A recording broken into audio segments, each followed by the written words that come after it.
साथियों नमस्कार। एक बार फिर से आप सभी का बहुत बहुत स्वागत है आपके अपने परिवार मैथ्स वाटिका में।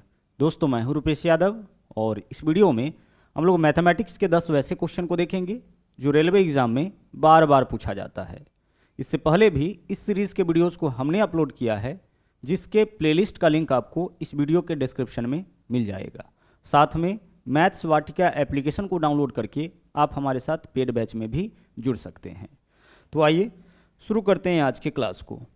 देखिएगा, पहला क्वेश्चन आपके सामने है और मोस्ट रिपीटेड यह आपका क्वेश्चन है। ध्यान से समझिएगा क्वेश्चन क्या है। सबसे पहले प्रैक्टिकली हम लोग इस क्वेश्चन को समझेंगे, फिर उसके बाद हम आपको एक ऐसा तरीका बताएंगे जिससे केवल क्वेश्चन को देख करके आप उसका आंसर दे सकते हैं। और साथ में हम आपको यह भी बताएंगे कि इस क्वेश्चन को सोल्व करने वक्त कहाँ पे आपसे गलती हो सकती है। तो देखिएगा क्या बोला गया है यहाँ पे। बोला है 5 मेहमान किसी पार्टी से होकर एक दूसरे के साथ हाथ मिलाकर अपने अपने घर को गए। इस प्रकार पांचों मेहमान के हाथ मिलाने का कुल संख्या कितना होगा। पांचों मेहमानों के द्वारा, पांचों व्यक्तियों के द्वारा हाथ मिलाने का कुल संख्या कितना होगा, जबकि कोई दो व्यक्ति जो है एक से अधिक बार हाथ नहीं मिलाया है। अब प्रैक्टिकली देखिए, इस क्वेश्चन को हम लोग समझते हैं। 5 व्यक्ति है, ठीक है, कुल मिला के कितना व्यक्ति है, 5 व्यक्ति है, और पांचों व्यक्ति एक दूसरे से हाथ मिलाया है, और कोई एक व्यक्ति जो है वह दोबारा हाथ नहीं मिलाया है। तो आपको यह बताना है कि हाथ मिलाने की कुल संख्या कितनी हो जाएगी। गौर से देखिएगा, यहाँ पे कुल मिला के हमने 5 व्यक्ति को बना रखा है। अब पहला व्यक्ति जो है, यह जब पहला व्यक्ति हाथ मिलाएगा तो कुल कितना बार हाथ मिलाएगा, तो यह व्यक्ति खुद से तो हाथ नहीं मिलाएगा। देखिए इससे 1 2 3 4, यानी पहले व्यक्ति के द्वारा हाथ मिलाने का कुल संख्या कितना हो जाएगा, 4 हो जाएगा। अब यह जो पहला व्यक्ति है यह सभी से हाथ मिला चुका है। अब इसको दोबारा किसी से हाथ मत मिलवाइएगा। तो पहला व्यक्ति के द्वारा हाथ मिलाने का कुल संख्या कितना निकल गया, अब 4। आगे देखिए, अब यह जो दूसरा व्यक्ति है वह बाकी के सभी व्यक्ति के साथ हाथ मिलाएगा। तो यह व्यक्ति 1 2 3 बार इसके द्वारा हाथ मिलाने का कुल संख्या कितना होगा, 3। और यह जो है सभी से हाथ मिला चुका है, अब दोबारा इसको किसी के साथ हाथ नहीं मिलवाना है। अब आगे चलिए, यह जो व्यक्ति है तीसरा व्यक्ति, इसके हाथ मिलाने की कुल संख्या कितनी होगी, तो यह बाकी का जो 2 व्यक्ति बचा हुआ है उसके साथ ही हाथ मिलाएगा, तो हाथ मिलाने का कुल संख्या 2 हो जाएगा। अब यह भी सबके साथ हाथ मिला चुका है, इसको हटा दीजिए।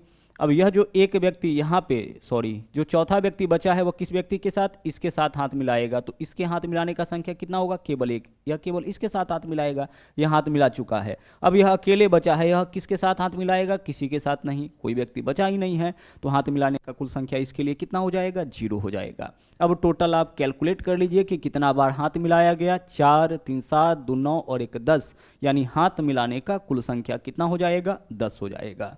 यहाँ पे पर्सन आपका 5 था, तो हाथ मिलाने का कुल संख्या कितना आ गया, 10 आ गया। लेकिन पर्सन का संख्या ज़्यादा होगा, उस केस में क्या करेंगे, तो एक फॉर्मूला हम लोग यहाँ पे यूज करेंगे। फॉर्मूला है आपका n इंटू n माइनस 1/2। यहाँ माइनस रखना है, प्लस नहीं।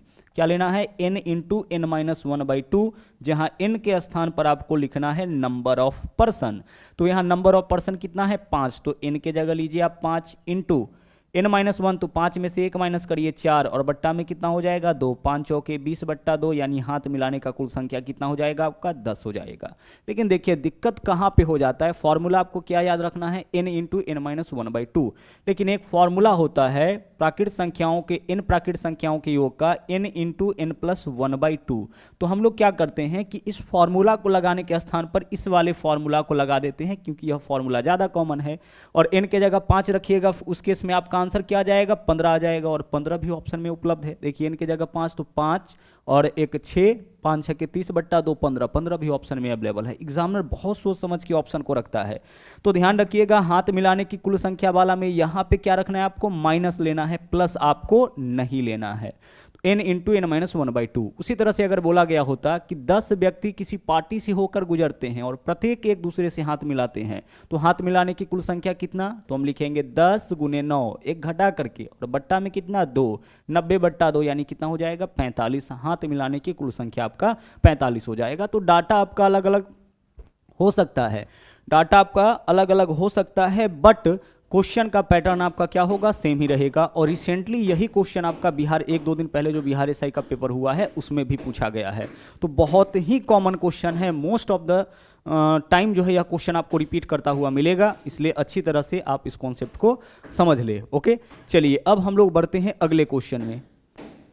देखिएगा यहाँ पे क्वेश्चन क्या दे रखा है, यह आपका स्टैटिक्स का क्वेश्चन है और स्टैटिक्स को हम बहुत ही अच्छी तरह से पढ़ा रखे हैं और एक आपको प्लेलिस्ट मिल जाएगा मैथ्स वाटिका के अंदर, वह है आपका ग्रुप डी स्पेशल 2022। उस प्लेलिस्ट के अंदर आपको माध्यमाधिका बहुलक विचलन परिसर जो भी आपका कॉन्सेप्ट है स्टैटिक्स से रिलेटेड सभी कॉन्सेप्ट एक ही वीडियो में अच्छी तरह से पढ़ाया गया है, उस वीडियो को आप जरूर देख लीजिएगा।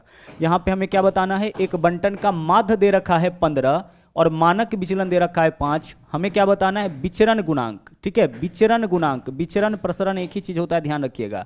हमें यहाँ पे क्या बताना है, विचरण गुणांक। तो विचरण गुणांक निकालने का एक फॉर्मूला होता है। फॉर्मूला क्या होता है आपका, विचरण गुणांक जब भी निकलेगा तो परसेंटेज के फॉर्म में निकलेगा। फॉर्मूला होता है इसका मानक विचलन बट्टा माध्य गुना 100। ठीक है, क्या होता है फॉर्मूला, मानक विचलन बट्टा माध्य गुना 100, मानक विचलन बट्टा माध्य गुना 100, यही आपका इसका फॉर्मूला होता है। और 100 से गुना इसलिए करते हैं क्योंकि परसेंटेज में यह आपका निकलता है। तो इस फॉर्मूला को आपको याद रखना पड़ेगा, इस फॉर्मूला को आपको याद रखना पड़ेगा किसके लिए, विचरण गुणांक निकालने के लिए। विचरण गुणांक का फॉर्मूला क्या होगा, मानक विचलन बट्टा माध्य गुणे 100। तो मानक विचलन देख लीजिए क्वेश्चन में क्या दे रखा है, 5, तो 5 को ऊपर रखिए, बट्टा माध्य कितना दे रखा है, 15 दे रखा है, तो 15 को नीचे रखिए और परसेंटेज के लिए गुना करेंगे हम कितना से, 100 से। 100 से गुना करने पर कोई भी डाटा परसेंटेज के फॉर्म में कन्वर्ट हो जाता है। 5 से काटिए, 5 या 15, 100 बट्टा 3, 100 बट्टा 3 कितना हो जाएगा, 33.1/3 यानी कि 33.33, 33.33%। यही आपका इस क्वेश्चन का आंसर हो जाएगा। ठीक है, अब गौर से देखिए, अगर यह कभी फॉर्मूला आपको याद ना रहे तो उस केस में आपको क्या करना है कि यहाँ पे देखिए विचरण गुणांक पूछा गया है तो परसेंटेज के फॉर्म में तो रहेगा ही, तो आपको जो छोटा वैल्यू दोनों में से दिखे उसको रख लीजिए ऊपर और बड़ा वैल्यू को रख लीजिए नीचे। ठीक है, और परसेंटेज के लिए गुना कर दीजिए 100 से। बस इतना कैलकुलेशन कर लीजिए, यही आपका इस क्वेश्चन का क्या हो जाएगा, आंसर हो जाएगा। और मन ही मन आप इतना काम कर सकते हैं, कलम उठाने की आपको जरूरत नहीं पड़ेगी। आगे बढ़िए, अगले क्वेश्चन में आ जाइए। यहाँ पे देखिएगा क्या बोला गया है, बोला है एक विभाजक के पूर्ण गठन संख्या 1/5 + 3√2 है। तो इसका मान क्या होगा, 1 बट्टा क्या है, 5 प्लस 1/5 + 3√2 है। इसका वैल्यू पूछा गया हम लोगों से क्या होगा, मतलब वास्तव में हमें इसका परिमेयकरण करना है। बस भाषा यहाँ पे कुछ इस तरह से लिखा गया था, तो आपको कन्फ्यूजन ऐसे क्वेश्चन में ना हो, इस वजह से इस क्वेश्चन को आज हमने शामिल किया है। विभाजक के पूर्ण गठन का मतलब है कि हमें इसका क्या करना है, परिमेयकरण करना है। परिमेयकरण करने का बेसिक तरीका क्या है, बेसिक तरीका यह है कि कंजुगेट से गुना करते हैं, मतलब नीचे वाला का चिन्ह बदल के ऊपर नीचे गुना करके हम लोग अपना वैल्यू निकाल लेते हैं। बट उस मेथड का हम लोग उपयोग नहीं करते हैं। हम लोग कौन से मेथड का उपयोग करेंगे, तो देखिए जब भी इस तरीके का व्यंजक मिले, जब भी इस तरह का एक्सप्रेशन मिले कि ऊपर में कुछ भी रहे और नीचे में या तो 2 संख्या हो तो दोनों के ऊपर रूट या दोनों में से किसी एक के ऊपर रूट। ठीक है, कंफर्म ऐसा मिलेगा, या तो दोनों के ऊपर रूट रहेगा या फिर दोनों में से किसी एक के ऊपर रूट रहेगा। परिमेयकरण करने का तरीका है कि जो नीचे है उसको ऊपर लिखिए, यानी जो हर है उसको अंश बनाइए। तो नीचे में क्या है, 5 और प्लस 3√2 है, तो 5 माइनस 3√2 करिए। क्या करना है आपको, जो नीचे में है उसको ऊपर में लिखिए, यानी नीचे से इसको ले जाइए ऊपर, और नीचे से जब भी ऊपर ले जाइएगा तो बीच का चिन्ह जरूर बदलिएगा। यहाँ प्लस है, ऊपर ले जाएंगे तो माइनस, हमेशा ध्यान रखिएगा। और अगर माइनस होगा ऊपर ले जाएंगे तो क्या करना है, प्लस। तो नीचे से ऊपर ले जाएंगे तो क्या होगा, चिन्ह बदलेगा। और बट्टा में जब भी परिमेयकरण करते हैं तो बट्टा में वर्गों का अंतर, किसके वर्गों का अंतर, जिसको आप नीचे से ऊपर ले गए हैं। तो 5 का वर्ग कितना हो जाएगा, 25 हो जाएगा। ठीक है, और 3√2 का वर्ग कितना हो जाएगा, 18 हो जाएगा। और बट्टा में हमेशा आपको अंतर ही लिखना है, बट्टा में हमेशा क्या रहेगा, माइनस ही रहेगा। नीचे से ऊपर ले जाएंगे तो बीच का साइन चेंज, और बट्टा में दोनों के वर्गों का अंतर, किस दोनों के, जिसको आप नीचे से ऊपर ले गए हैं उसी दोनों के वर्गों का अंतर। तो 5 का वर्ग तो कोई दिक्कत ही नहीं, 25। 3√2 का वर्ग करके देख लीजिए, वर्ग का मतलब स्क्वायर होता है ना, करके देखिए। 3 का वर्ग कितना होगा, 9। √2 का वर्ग क्या होगा, 2। 9 गुना 2 कितना, 18। उसी को डायरेक्ट लिख लिए थे। अब ऊपर में देख लीजिए क्या है आपका, 5 माइनस 3√2 है। और बट्टा में देख लीजिए क्या है, बट्टा में है आपका 25 में से 18 माइनस करिए 7। यही आपका इस क्वेश्चन का आंसर हो जाएगा, 5 माइनस 3√2 बट्टा 7। विकल्प डी जो है वह आपका इस क्वेश्चन का क्या होगा, सही आंसर हो जाएगा। दरअसल हमें यहाँ पे परिमेयकरण ही करना था। ठीक है, आगे बढ़िए। अगला क्वेश्चन देखिएगा क्या है यहाँ पे। यह क्वेश्चन आपका मेंसुरेशन से है और मेंसुरेशन आपका पूरी तरह से फॉर्मूला बेस्ड है। एक ही साल में देखिए दो दो बार यह क्वेश्चन आपका रिपीट किया गया था। बोला यह है कि यदि एक वृत्ताकार भूखंड का परिमाप, अच्छा वृत्ताकार भूखंड यानी कि वृत्त का परिमाप, वृत्त का परिमाप क्या होता है सर? वृत्त का परिमाप होता है 2 पाई आर। क्षेत्रफल क्या होता है? क्षेत्रफल होता है पाई आर स्क्वायर। जो वृत्त है उसका परिमाप 2 पाई आर होता है और क्षेत्रफल क्या होता है? पाई आर स्क्वायर होता है। तो यहाँ बोला है परिमाप एक वर्गाकार भूखंड के परिमाप के बराबर, एक वर्ग के परिमाप के बराबर। तो वर्ग का भुजा क्या होता है? वर्ग का भुजा होता है ए। तो परिमाप क्या हो जाएगा? 4a, क्योंकि चारों भुजा का लंबाई बराबर होता है तो चारों ओर का जो लंबाई होता है उसी को हम लोग परिमाप बोलते हैं। यह हो गया आपका वृत्त का परिमाप, यह हो गया वर्ग का परिमाप और दोनों आपस में क्या है? दोनों आपस में बराबर है। ठीक है, अब चलिए यहाँ से हम लोग ए का मान निकालते हैं। 2 से काटेंगे, 2 दूना 4, यह तो कटेगा, बराबर के आमने सामने वाला कटता है। 2 इधर गुना में इधर आएगा तो भाग में, यानी पाई इंटू आर बट्टा 2, 2 इधर गुना में इधर आएगा तो भाग में 2, बराबर क्या लिख सकते हैं? ए। यानी यहाँ से हमें ए का वैल्यू पता चल गया है। ए का वैल्यू क्या है? पाई आर बाई 2, इससे पता चल गया, जिससे जहाँ पे बोला था कि दोनों का परिमाप बराबर है, वहाँ से हम लोग किसका वैल्यू निकाल लिए? ए का वैल्यू निकाल लिए। अब आगे क्वेश्चन में चलिए देखिएगा, यहाँ पे हमें क्या बताना है? हमें बताना है उनके क्षेत्रफलों का अनुपात क्या होगा। उनके क्षेत्रफल का, किनके क्षेत्रफल का? वृत्त के क्षेत्रफल का और वर्ग के क्षेत्रफल का। जिस ऑर्डर में क्वेश्चन पहले दिया था उनके क्षेत्रफल बोले तो पहले उसी को लिखिएगा। जैसे पहले वृत्त है और उसके बाद वर्ग है, तो यहाँ उनके क्षेत्रफल कहने का मतलब है कि वृत्त के और वर्ग के क्षेत्रफल का अनुपात। तो पहले वृत्त का क्षेत्रफल निकालिए, क्या होगा सर? वृत्त का क्षेत्रफल तो हो जाएगा पाई आर स्क्वायर, और वर्ग का क्षेत्रफल क्या होगा? वर्ग का क्षेत्रफल हो जाएगा भुजा स्क्वायर। और हमें क्या बताना है? इसी दोनों का अनुपात। यही तो क्वेश्चन है, हमें बताना है इसी दोनों का अनुपात। तो वृत्त का क्षेत्रफल पाई आर स्क्वायर, वर्ग का क्षेत्रफल ए स्क्वायर।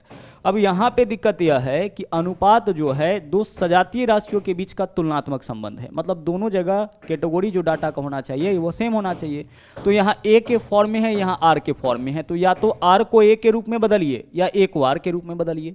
तो पाई आर स्क्वायर इसको तो अपने जगह पे आप रहने दीजिए। दूसरा देख लीजिए, ए के बदले क्या लिख सकते हैं हम? ए के बदले लिख सकते हैं पाई आर बाई 2। तो ए के जगह आप लिखिए पाई आर बाई 2, यह वैल्यू ए का हो गया। ए के स्थान पर क्या लिख सकते हैं हम? पाई आर बाई 2 लिख सकते हैं। और इसका अगर स्क्वायर है तो आप स्क्वायर कर लीजिए। जब भी आपको अनुपात निकालना पड़ेगा तो दोनों जगह जो वेरिएबल होगा उसका कैटेगरी सेम करना पड़ेगा। यानी यहाँ आर है तो इसको भी, अगर ए है तो इसको भी आर के फॉर्म में चेंज करेंगे, या फिर आर को भी हम लोग क्या करेंगे? या तो आर को एक ए बनाएंगे या फिर ए को हम आर बनाएंगे। अब इसको सोल्व करिए। पाई आर स्क्वायर है तो पाई आर स्क्वायर रहेगा, अनुपात है तो अनुपात, अच्छा पूरे का स्क्वायर है तो पाई का स्क्वायर पहले तो पाई स्क्वायर हो जाएगा, इंटू आर का स्क्वायर तो आर स्क्वायर हो जाएगा, बट्टा 2 का स्क्वायर कितना हो जाएगा? 4। इस पूरे का स्क्वायर है ना, सबको स्क्वायर कर दिए। अब सोल्व करिए। यहाँ पे देखिए अनुपात का मतलब बट्टा होता है, कटेगा वैल्यू तो काटेंगे, पाई से काटेंगे पाई स्क्वायर को तो स्क्वायर कैंसिल हो जाएगा, क्योंकि पाई स्क्वायर का मतलब पाई गुना पाई, तो एक पाई से एक पाई कैंसिल हो गया, आर स्क्वायर से आर स्क्वायर कैंसिल हो गया। अच्छा यहाँ बट्टा में जो वैल्यू होगा वो इस तरफ आ जाएगा, तो यहाँ क्या हो जाएगा आपका? 4 हो जाएगा। अनुपात क्या बचा है? केवल पाई। तो पाई का जो वैल्यू है उसको रख दीजिए 22/7। ऊपर से ऊपर वाला वैल्यू कटेगा, 2 दूना 4 और 11 दूना 22। अब देख लीजिए जो नीचे में आएगा उसको इसके साथ गुना, तो 7 दूना 14, 14/11। यही आपका इस क्वेश्चन का आंसर हो जाएगा। हमें क्या बताना था? दोनों के क्षेत्रफल का अनुपात बताना था, और दोनों के क्षेत्रफल का अनुपात यही आपका 14/11 का अनुपात हो जाएगा। बढ़ते हैं अगले क्वेश्चन में। अगला क्वेश्चन देखिएगा यहाँ पे क्या है, ट्रिग्नोमेट्री से यह आपका क्वेश्चन है। बोला है त्रिभुज ABC एक समकोण त्रिभुज है जिसमें एंगल B बराबर 90 डिग्री। अच्छा त्रिभुज ABC इस तरीके से है, त्रिभुज ABC एक समकोण त्रिभुज है जहाँ पे एंगल B बराबर 90 डिग्री। देखिए यही आपका 90 डिग्री है और यह किस पे है? एंगल B पे है। आगे देखिए क्या बोला है, बोला है इसमें AB अनुपात AC का मान 1/√2। AB अनुपात AC का मान क्या है? 1/√2 है, यही तो है। यानी AB का वैल्यू है 1 और AC का वैल्यू है √2। तो जब AB और AC का वैल्यू पता है तो क्या हम BC का मान नहीं निकाल सकते हैं? बिल्कुल निकाल सकते हैं। देख लीजिए 90 डिग्री के सामने वाला भुजा, तो यह हो गया कर्ण, और यह क्या हो गया आपका? लंब। हमें क्या बताना है? आधार बताना है। तो निकाल लीजिए आधार। आधार बराबर क्या हो जाएगा? आधार बराबर इस भुजा का माप निकालना है तो हम ऐसे निकालेंगे, √अंडर कर्ण का स्क्वायर। देखिए √अंडर कर्ण का स्क्वायर, तो कर्ण कितना है? √2। √2 का स्क्वायर कितना हो जाएगा? 2, माइनस लंब का स्क्वायर, एक का स्क्वायर कितना हो जाएगा 1, 2 में से 1 माइनस करिए 1, 1 का वर्गमूल 1, यानी कि इस वाले भुजा का माप, इस वाले भुजा का माप कितना आ गया 1। जब हमें लंब और कर्ण पता है तो आधार तो निकाल ही सकते हैं पाइथागोरस लगा करके। रूट अंडर कर्ण का स्क्वायर तो रूट 2 का स्क्वायर 2 माइनस लंब का स्क्वायर 1 का स्क्वायर 1, 2 में से 1 माइनस करेंगे 1 हो जाएगा, 1 का अंडर रूट करेंगे 1 ही आएगा। अब आगे, अब जो चीज़ आपको बहुत ही ध्यान से देखना है वह क्या है, गौर से समझिएगा। यहाँ पे हमें क्या है, यहाँ पे tan a का मान निकालना है। किसका मान निकालना है, tan a का, tan a का। अब tan a का मतलब क्या हुआ, गौर से समझिएगा। tan थीटा बराबर क्या होता है, लंब बट्टा आधार, यही तो होता है। tan थीटा बराबर क्या होता है, लंब बट्टा आधार होता है। sin थीटा बराबर लंब बट्टा कर्ण। अब tan a का मान निकालना है तो लंब इसमें से कौन होगा और आधार कौन होगा, गौर से देखिएगा। a की बात कर रहा है, इस एंगल के रिस्पेक्ट में बोल रहा है, तो इस एंगल के रिस्पेक्ट में बोला है तो इसके सामने वाला हो जाएगा लंब, तो लंब कितना हो जाएगा 1, यह तो कर्ण है तो यह हो जाएगा आधार, यानी लंब बट्टा आधार का मतलब होगा 1/1, लंब भी 1 आधार भी 1, 1/1 का वैल्यू कितना आ गया 1 आ गया, ठीक है। तो tan थीटा का मान कितना आ गया है, सॉरी tan a का मान कितना आ गया है आपका 1 आ गया है। फिर से देख लीजिए, tan a मतलब इस एंगल के रिस्पेक्ट में बोला है तो जिस एंगल के रिस्पेक्ट में बात करिएगा उसके सामने वाला लंब होगा, 90 डिग्री के सामने वाला कर्ण, जो तीसरा भुजा बचा हुआ क्या होगा, आधार होगा। हमेशा इस चीज़ का ध्यान रहे, अगर यहाँ 3 होता तो इसके सामने वाला जो भी भुजा होगा वही आपका लंब होगा। जो थीटा लेंगे उसके रिस्पेक्ट में ही लंब होता है। अगर हम tan c बोले तो इसके रिस्पेक्ट में यह आपका लंब हो जाएगा। पीछे एक ट्रिग्नोमेट्री का वीडियो डाले हैं जिसमें हमने बहुत अच्छी तरह से इन चीज़ों को समझाया है।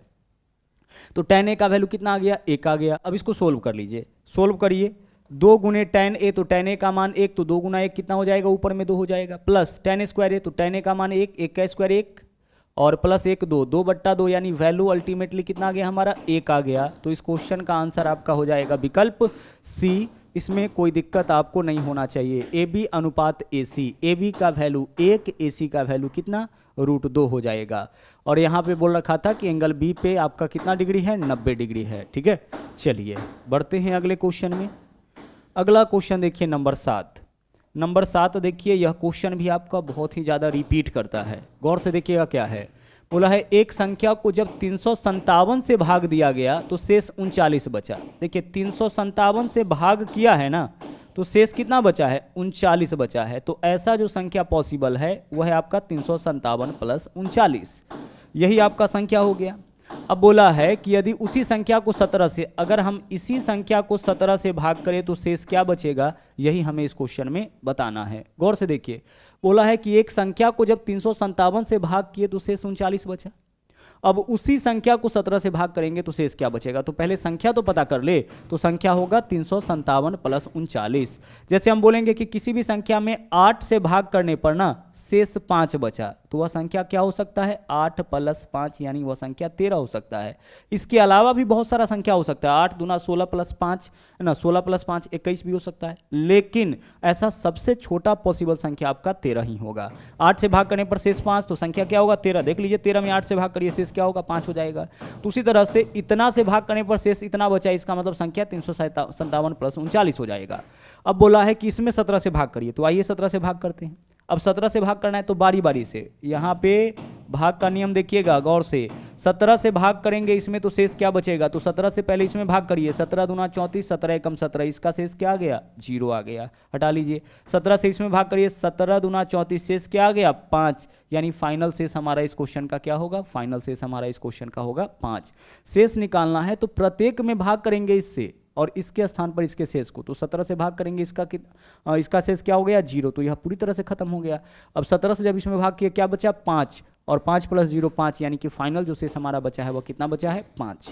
ट्रिक यह कहता है ऐसे क्वेश्चन को सोल्व करने का कि जो पहला का शेष बचा है ना उसी में भाग कर लीजिए, आंसर आपका आ जाएगा। तो 39 में ही 17 से भाग कर लीजिए, 17 दूना 34, शेष क्या आया 5, यही आपका इस क्वेश्चन का आंसर हो जाएगा। आगे बढ़िए, अगले क्वेश्चन में आइए। देखिएगा यह एक क्वेश्चन का पैटर्न है जो ग्रुप डी 2018 में लगभग सभी पाली में पूछा गया था।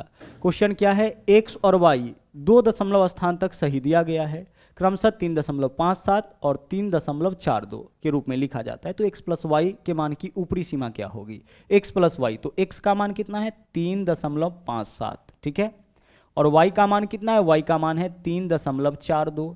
हमें क्या बताना है, x प्लस वाई, तो जोड़ दीजिए, x का मान पता है, y का मान पता है, दोनों को जोड़ दिए, जोड़िए 7 और 2 कितना हो जाएगा, 9 हो जाएगा, 5 और 4 कितना हो जाएगा, 9 हो जाएगा, पॉइंट 3 और 3 कितना हो जाएगा, 6, तो 6.99 आ गया। अब इसकी ऊपरी सीमा बताना है तो इसके जस्ट बाद वाला पूर्णांक लिख दीजिए, तो 6.99 के जस्ट बाद वाला पूर्णांक क्या है आपका, 7 है, तो हमारा आंसर इस क्वेश्चन का हो जाएगा 7। ऊपरी सीमा बताना है मतलब इसके जस्ट बाद का जो पूर्णांक होगा उसको लिखना है, तो 6.99 के जस्ट बाद का पूर्णांक कौन है, 7, तो विकल्प ए जो है वो आपका इस क्वेश्चन का सही आंसर हो जाएगा। ठीक है, चलिए आगे बढ़ते हैं। अगला क्वेश्चन देखिएगा, यहाँ पे क्या है, हमें इस डाटा को ना सिंप्लीफाई करना है। गौर से देखिएगा तो पता चलेगा कि इस क्वेश्चन का आंसर आपका क्या हो जाएगा, विकल्प सी हो जाएगा। कैसे, देखिए यहाँ पे देखिए, इस पूरे सीरीज को गौर से देखिए। 100 में से पहले कितना घटाया, 1, तो 100 में से 1 घटाएगा तो 99 हो जाएगा, इनटू आगे देख लीजिए गुना है, 100 में से 2 घटाएगा कितना हो जाएगा, 98 हो जाएगा, इनटू आगे चलिए 100 में से 3 घटाएगा कितना हो जाएगा, 97 हो जाएगा, इनटू आगे बढ़ते चलिए 100 में से कहाँ तक घटाया है, 200 तक घटाया है, 200 तक, तो इस तरह से बढ़ते गया है, मतलब पहले 1 घटाया, फिर 2 घटाया, फिर 3 घटाया, फिर 4, उसी तरह से कहीं 50, 60, 70, 80, 90, 100, 100 में से कहीं ना कहीं 100 भी घटाया होगा, तो जहां भी 100 में से 100 घटाएगा वहां पे क्या आ जाएगा, 0 आ जाएगा। और इसी तरह से लास्ट में 100 में से कितना घटाया, 200, तो माइनस 100 हो जाएगा। कहने का यह मतलब है कि जिस तरीके से घटाते हुए यह आगे बढ़ा है, कहीं ना कहीं 100 में से 100 को भी घटाया होगा, पहले 1, फिर 2, फिर 3, यहाँ तक 200 तक घटाया है, तो कहीं ना कहीं बीच में 100 में से 100 घटाएगा, और 100 में से 100 घटाएगा तो 0, और जैसे ही गुना में एक जगह 0 आया तो पूरा को क्या बना देगा, 0, और 0 बट्टा कुछ भी करेंगे आंसर क्या होगा हमारा, 0, तो इस क्वेश्चन का आपका आंसर हो जाएगा विकल्प सी। ऐसा क्वेश्चन आपका केवल दिखने में बड़ा होता है, इसका सॉल्यूशन बहुत सिंपल होता है, बस ध्यान रखिएगा। चलिए, बोला है 560 और एक अन्य संख्या का मौसा 70 और उनका लसा 2800 है, तो दूसरी संख्या क्या होगी। बहुत ही सिंपल क्वेश्चन है, लेकिन एलसीएम और एचसीएफ से सबसे ज़्यादा रिपीट करने वाला यह आपका क्वेश्चन है, और रेलवे एग्जाम में तो यह क्वेश्चन आपका बार बार पूछा ही जाता है। तो आइए हम लोग अपने तरीके से भी इस क्वेश्चन को समझ लेते हैं। क्वेश्चन में देखिए क्या दे रखा है, मौसा यानी एचसीएफ दे रखा है, और लसा यानी कि एलसीएम दे रखा है, और पहली संख्या दिया है हम लोगों से, दूसरी संख्या पूछा है। तो गौर से देखिएगा, किन्हीं दो संख्याओं के गुणनफल और एलसीएम एचसीएफ में एक रिलेशन होता है। क्या रिलेशन होता है, रिलेशन होता है एचसीएफ गुना एलसीएम। ठीक है, इसको आप मौसा गुना लसा भी कह सकते हैं। एचसीएफ गुना एलसीएम बराबर होता है पहली संख्या गुने दूसरी संख्या। किन्हीं दो संख्याओं का जो गुणनफल होगा ना, वह उसके एलसीएम और एचसीएफ के गुणनफल के बराबर हो जाता है। आइए इस बात को हम प्रैक्टिकली भी चेक करके बताते हैं। जैसे एक संख्या हो गया हमारा 12 और दूसरा संख्या 8। ठीक है, पहला संख्या क्या है 12, दूसरा संख्या है 8। अब इसका पहले हम निकालते हैं एलसीएम। देखिएगा इसका एलसीएम क्या हो जाएगा, 12 और 8 का एलसीएम क्या होगा, 24 हो जाएगा ना। वह छोटी से छोटी संख्या जो दी गई सभी संख्या से कटे, तो 12 और 8 दोनों से कटने वाला संख्या क्या हो जाएगा 24, तो इन दोनों का एलसीएम 24 हो गया। अच्छा, एचसीएफ इसका निकालिए, 12 और 8 का एचसीएफ क्या हो जाएगा 4 हो जाएगा। अब गौर से देखिए इसके एलसीएम और एचसीएफ का गुणनफल, सबसे पहले दोनों संख्या का गुणनफल देखिए कितना, 12 8 96, और एलसीएम और एचसीएफ का गुणनफल देखिए 24 चौके कितना 96। वही तो आपका इस फॉर्मूला में लिखा गया है कि किन्हीं दो संख्या का जो गुणनफल होगा वह उसके एलसीएम और एचसीएफ के गुणनफल के बराबर होगा। अब इससे हमें लाभ क्या मिलने लगा, तो अगर एचसीएफ एलसीएम दिया है, पहली संख्या दिया है, दूसरा पूछा है, तो देखिए दूसरा संख्या पूछा है तो दूसरा को इधर रहने दीजिए, पहला संख्या को इधर लाएंगे तो भाग में, यानी एचसीएफ और एलसीएम के गुणनफल में पहली संख्या से भाग करेंगे, दूसरा संख्या निकल जाएगा। इसके अलावा अगर दोनों संख्या का गुणनफल हमें पता है या दोनों संख्या अलग अलग पता है तो गुणनफल तो निकाल ही लेंगे। तो दोनों संख्या के गुणनफल में अगर आप एलसीएम से भाग करते हैं तो एचसीएफ निकल जाएगा, और एचसीएफ से भाग करते हैं तो क्या निकल जाएगा, एलसीएम निकल जाएगा। यहाँ पे मौसा दे रखा है, कितना दे रखा है 70 दे रखा है, और लसा कितना दिया है 2800, तो एचसीएफ गुना एलसीएम है। इसमें अगर हम भाग कर दे पहली संख्या से जो कि 560 है, तो हमारा दूसरा संख्या जो है वह निकल जाएगा। बस सोल्व कर लीजिए, 7 8 56, 8 से इसको काटेंगे 8 3 24, 8 5 40, यानी 350। यही आपका जो दूसरा संख्या है उसका वैल्यू हो जाएगा। ठीक है, चलिए आगे बढ़ते हैं, अगले क्वेश्चन को देखिएगा। यहाँ पे देखिए यह क्वेश्चन भी आपका भाग से ही है। बोला है n एक पूर्ण संख्या है और उसे जब 4 से विभाजित किया जाता है तो शेष 3 आता है। अभी जस्ट ऐसा क्वेश्चन देखे थे, n एक ऐसा संख्या है जिसको जब 4 से भाग किया जाता है ना तो शेष 3 बचता है। तो n का सबसे छोटा वैल्यू क्या हो सकता है, 4 + 3 यानी कि 7। जब किसी संख्या में 4 से भाग करने पर शेष 3 बचे, यानी उस संख्या का जो न्यूनतम मान हो सकता है वह क्या हो सकता है, 7। हालांकि ऐसा बहुत सारा संख्या पॉसिबल है, लेकिन आपको सबसे स्मॉलेस्ट वैल्यू यहाँ पे ले लेना है। तो n का वैल्यू क्या हो जाएगा, 7। अब बोला है अगर 2n को, तो n का वैल्यू 7 है तो 2n का वैल्यू क्या हो जाएगा, 7 गुना 2 यानी कि 14 हो जाएगा। तो जब 2n को 4 से विभाजित किया जाएगा तो शेष क्या बचेगा, तो 2n यानी कि 14 को 4 से विभाजित करिए, 4 तिया 12 शेष, यानी रिमाइंडर क्या हो जाएगा, रिमाइंडर आपका 2 हो जाएगा। ठीक है, तो बहुत सिंपल सा यह कॉन्सेप्ट है, मन ही मन आप इसका काम कर सकते हैं। n एक पूर्ण संख्या है जिसको 4 से विभाजित करने पर शेष 3, तो 4 से भाग करने पर शेष 3 बचे, तो ऐसा संख्या 4 और 3 7 होगा, तो n का वैल्यू 7 हो गया। 2n, अब n का वैल्यू 7 है तो 2n का वैल्यू 14 होगा। 14 में अगर 4 से भाग करें शेष क्या बचेगा, 4 तिया 12 शेष 2 बचेगा। अगर बोलता 2n के जगह कि n स्क्वायर में, तो n का वैल्यू कितना है, 7, तो n स्क्वायर का वैल्यू 7 का स्क्वायर कर देते हैं 49, 49 में 4 से भाग कर लेते हैं। ठीक है, n का वैल्यू पता हो गया है तो 2n का भी वैल्यू निकाल सकते हैं, n स्क्वायर का भी वैल्यू निकाल सकते हैं। आगे बढ़ते हैं, अगला क्वेश्चन देखिएगा। इस क्वेश्चन को भी आप बहुत ही ध्यान से समझिएगा, क्योंकि बहुत ज़्यादा यह क्वेश्चन आपका रिपीट करता है और थोड़ा कॉन्सेप्ट भी आपको यहाँ पे समझना पड़ेगा। बोला है जब किसी संख्या को क्रमिक रूप से, देखिए यह वर्ड बहुत इंपॉर्टेंट है, क्रमिक रूप से या लगातार, क्रमिक रूप से 4 और 5 से भाग किया जाता है तो शेषफल 1 और 4 बचता है। देखिए क्रमिक रूप से किससे भाग किया गया है, 4 और 5 से, तो शेषफल क्या बचा है, 1 और 4, यही शेष बचा है। जितना जितना से भाग करना है उसको लिखेंगे ऊपर, और जो शेष बच रहा है उसको लिखेंगे नीचे। क्रमिक रूप से 4 और 5 से भाग करने पर शेष बचा है 1 और 4, यानी 4 से भाग करने पर शेष 1 और 5 से भाग करने पर शेष 4। तो ऐसा संख्या कौन होगा, तो ऐसा संख्या निकालने का देख लीजिए ट्रिक क्या है, गौर से देखिएगा ट्रिक क्या है। ऊपर से नीचे अगर आएंगे ना तो जोड़ के, शुरुआत ऊपर से नीचे से करना है, अपने दाहिने तरफ से शुरू करना है और ऊपर से नीचे, तो ऊपर से नीचे तो जोड़ के, क्रॉस में जाएंगे तो गुना, फिर ऊपर से नीचे तो हम लोग कैसे चलेंगे, जोड़ के, और आगे डाटा होता फिर गुना, फिर ऊपर से नीचे तो जोड़ के, यानी दाहिने तरफ से शुरुआत करना है, ऊपर से नीचे जोड़ के, क्रॉस में गुना, फिर ऊपर से नीचे जोड़ के, फिर क्रॉस में गुना, फिर ऊपर से नीचे जोड़ के, फिर क्रॉस में गुना। इसी तरीके से आगे बढ़ के हम लोग संख्या निकालेंगे। अगर तीन भी संख्या होता तो हम ऐसे भी करते, ऐसे ही करते। अब संख्या निकालिए, तो 5 और 4 9, चौके 36 और 1 37, संख्या हमारा क्या हो गया, संख्या हमारा 37 हो गया। तो संख्या का पता हम लोग इसी ट्रिक से लगाएंगे, ऊपर से नीचे तो जोड़ के, कोना कोनी तो गुना, फिर ऊपर से नीचे तो जोड़ के। अब क्रमिक भाग का मतलब पहले समझ लेते हैं, क्योंकि 37 में 4 से भाग करेंगे तब तो शेष 1 बचेगा, लेकिन 37 में 5 से भाग करेंगे तो शेष 4 नहीं बचेगा। देखिए 37 में 5 से भाग करिए, 5 7 35, शेष कितना बचा, 2, जबकि यहाँ शेष कितना दिया हुआ है, 4। तो यहाँ जो शेष दिया गया है वह क्रमिक शेष है। क्रमिक शेष का मतलब क्या होता है, देख लीजिए 37 में सबसे पहले 4 से भाग करना है तो 4 से भाग करिए, 4 नमा कितना हो गया, 4 नमा हो गया 36, शेष कितना आ गया, शेष 1 आ गया। देख लीजिए शेष तो 1 दे रखा है, बिल्कुल सही आया।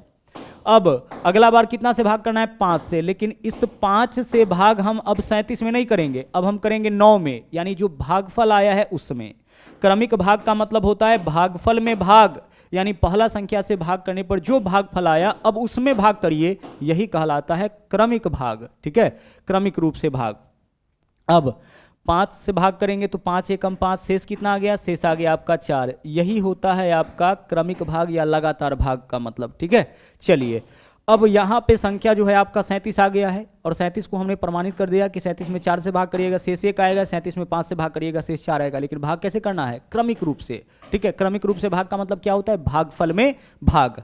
अब हमें बताना है कि जब इसको 5 और 4 से, संख्या पता लग गया है, ऐसे करके संख्या पता लगा लिए हैं, संख्या कितना आ गया 37।